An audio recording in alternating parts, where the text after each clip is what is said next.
英語聞き流し10分間、名作リスニング、英語テキストと MP3 ダウンロード、その他の物語は、ホームページよりご利用いただけます。88thpp.com 88thpp.com Nello and Patriski were left utterly alone, for one night in the week before the Christmas day, death entered there, and took away from life forever old Jihandas, who had never known life aught save its poverty and its pains. He had long been half dead, incapable of any movement except a feeble gesture, and powerless for anything beyond a gentle word, and yet his loss fell on them both with a great horror in it. They mourned him passionately. He had passed away from them in his sleep, and when in the grey dawn they learned their bereavement, unutterable solitude and desolation seemed to close around them. He had long been only a poor, feeble, paralyzed old man, who could not raise a hand in their defense, but he had loved them well, his smile had always welcomed their return. They mourned for him unceasingly, refusing to be comforted, as in the white winter day they followed the deal shell that held his body to the nameless grave by the little grey church. They were his only mourners, these two whom he had left friendless upon earth, the young boy and the old dog. Surely, he will relent now and let the poor lad come hither? Thought the miller's wife, glancing at her husband smoking by the hearth. Boz Coges knew her thought, but he hardened his heart, and would not unbar his door as the little, humble funeral went by. The boy is a beggar, he said to himself, he shall not be about Alois. The woman dared not say anything aloud, but when the grave was closed and the mourners had gone, she put a wreath of immortelles into Alois's hands and bade her go and lay it reverently on the dark, unmarked mound where the snow was displaced. Nello and Patriski went home with broken hearts. But even of that poor, melancholy, cheerless home they were denied the consolation. There was a month's rent overdue for their little home, and when Nello had paid the last sad service to the dead he had not a coin left. He went and begged grace of the owner of the hut, a cobbler who went every Sunday night to drink his pint of wine and smoke with Boz Coges. The cobbler would grant no mercy. He was a harsh, miserly man, and loved money. He claimed in default of his rent every stick and stone, every pot and pan, in the hut, and bade Nello and Patriski be out of it on the morrow. Now, the cabin was lowly enough, and in some sense miserable enough, and yet their hearts clove to it with a great affection. They had been so happy there, and in the summer, with its clambering vine and its flowering beans, it was so pretty and bright in the midst of the sunlighted fields. Their life in it had been full of labor and privation, and yet they had been so well content, so gay of heart, running together to meet the old man's never-failing smile of welcome. All night long the boy and the dog sat by the fireless hearth in the darkness, drawn close together for warmth and sorrow. Their bodies were insensible to the cold, but their hearts seemed frozen in them. When the morning broke over the white, chill earth it was the morning of Christmas Eve. With a shudder, Nello clasped close to him his only friend, while his tears fell hot and fast on the dog's frank forehead. "Let us go, Patriski, dear, dear Patriski," he murmured. "We will not wait to be kicked out, let us go." Patriski had no will but his, and they went sadly, side by side, out from the little place which was so dear to them both, and in which every humble, homely thing was to them precious and beloved. Patriski drooped his head wearily as he passed by his own green cart. It was no longer his, it had to go with the rest to pay the rent, and his brass harness lay idle and glittering on the snow. The dog could have lain down beside it and died for very heart sickness as he went, but whilst the lad lived and needed him Patriski would not yield and give way. They took the old accustomed road into Antwerp. The day had yet scarce more than dawned, most of the shutters were still closed, but some of the villagers were about. They took no notice whilst the dog and the boy passed by them. At one door Nello paused and looked wistfully within. His grandfather had done many a kindly turn in neighbor's service to the people who dwelt there. "Would you give Patriski a crust?" he said, timidly.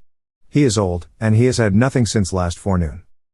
The woman shut the door hastily, murmuring some vague saying about wheat and rye being very dear that season. The boy and the dog went on again wearily, they asked no more. By slow and painful ways they reached Antwerp as the chimes told 10. "If I had anything about me I could sell to get him bread," thought Nello, but he had nothing except the wisp of linen and serge that covered him, and his pair of wooden shoes. Patriski understood, and nestled his nose into the lad's hand, as though to pray him not to be disquieted for any woe or one of his. The winner of the drawing prize was to be proclaimed at noon, and to the public building where he had left his treasure Nello made his way. On the steps and in the entrance hall there was a crowd of youths, some of his age, some older, all with parents or relatives or friends. His heart was sick with fear as he went among them, holding Patriski close to him. The great bells of the city clashed out the hour of noon with brazen clamor. The doors of the inner hall were opened. The eager, panting throng rushed in. It was known that the selected picture would be raised above the rest upon a wooden dais. A mist obscured Nello's sight, his head swam, his limbs almost failed him. When his vision cleared he saw the drawing raised on high. It was not his own.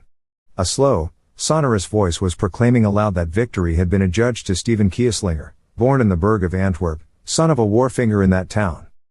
When Nello recovered his consciousness he was lying on the stones without, and Patriski was trying with every art he knew to call him back to life. In the distance a throng of the youths of Antwerp were shouting around their successful comrade, and escorting him with acclamations to his home upon the quay. The boy staggered to his feet and drew the dog into his embrace. "It is all over, dear Patriski," he murmured, "all over." He rallied himself as best he could, for he was weak from fasting, and retraced his steps to the village. Patriski paced by his side with his head drooping and his old limbs feeble from hunger and sorrow. The snow was falling fast, a keen hurricane blew from the north, it was bitter as death on the plains. It took them long to traverse the familiar path, and the bells were sounding 4 of the clock as they approached the hamlet. Suddenly Patriski paused, arrested by a scent in the snow, scratched, whined, and drew out with his teeth a small case of brown leather. He held it up to Nello in the darkness. Where they were there stood a little Calvary, and a lamp burned dully under the cross. The boy mechanically turned the case to the light. On it was the name of Boz Kojas, and within it were notes for 2,000 francs. The sight roused the lad a little from his stupor. He thrust it in his shirt, and stroked Patriski and drew him onward. The dog looked up wistfully in his face. Nello made straight for the mill house, and went to the house door and struck on its panels. The miller's wife opened it weeping, with little Eloise clinging close to her skirts. "Is it thee, thou poor lad?" she said kindly through her tears. "Get thee gone ere the boss see thee. We are in sore trouble tonight. He is out seeking for a power of money that he has let fall riding homeward, and in this snow he never will find it, and God knows it will go nigh to ruin us. It is heaven's own judgment for the things we have done to thee." Nello put the note case in her hand and called Patriski within the house. "Patriski found the money tonight," he said quickly. "Tell Boz Kojas so. I think he will not deny the dog shelter and food in his old age. Keep him from pursuing me, and I pray of you to be good to him." Ere either woman or dog knew what he meant he had stooped and kissed Patriski, then closed the door hurriedly and disappeared in the gloom of the fast, falling night. The woman and the child stood speechless with joy and fear. Patriski vainly spent the fury of his anguish against the iron-bound oak of the barred house door. They did not dare unbar the door and let him forth. They tried all they could to solace him. They brought him sweet cakes and juicy meats, they tempted him with the best they had, they tried to lure him to abide by the warmth of the hearth, but it was of no avail. Patriski refused to be comforted or to stir from the barred portal. It was 6 o'clock when from an opposite entrance the miller at last came, jaded and broken, into his wife's presence. "It is lost forever," he said, with an ashen cheek and a quiver in his stern voice. "We have looked with lanterns everywhere, it is gone, the little maiden's portion and all." His wife put the money into his hand, and told him how it had come to her. The strong man sank trembling into a seat and covered his face, ashamed and almost afraid. "I have been cruel to the lad," he muttered at length, "I deserved not to have good at his hands." Little Eloise, taking courage, crept close to her father and nestled against him her fair curly head. "Nello may come here again, father?" she whispered. "He may come tomorrow as he used to do." The miller pressed her in his arms, his hard, sunburned face was very pale and his mouth trembled. "Surely, surely," he answered his child. "He shall bide here on Christmas Day, and any other day he will. God helping me, I will make amends to the boy, I will make amends." Little Eloise kissed him in gratitude and joy, then slid from his knees and ran to where the dog kept watch by the door. "And tonight I may feast, Patriski?" she cried in a child's thoughtless glee. Her father bent his head gravely. Let the dog have the best," for the stern old man was moved and shaken to his heart's depths. It was Christmas Eve, and the mill house was filled with oak logs and squares of turf, with cream and honey, with meat and bread, and the rafters were hung with wreaths of evergreen, and the Calvary and the cuckoo clock looked out from a mass of holly. There were little paper lanterns, too, for Eloise, and toys of various fashions and sweetmeats in bright pictured papers. There were light and warmth and abundance everywhere, and the child would fain have made the dog a guest honored and feasted. But Patriski would neither lie in the warmth nor share in the cheer. Famished he was and very cold, but without Nello he would partake neither of comfort nor food. Against all temptation he was proof, and close against the door he leaned always, watching only for a means of escape.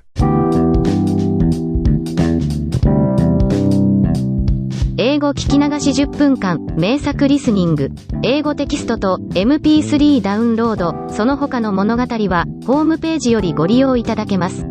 88thpp.com 88thpp.com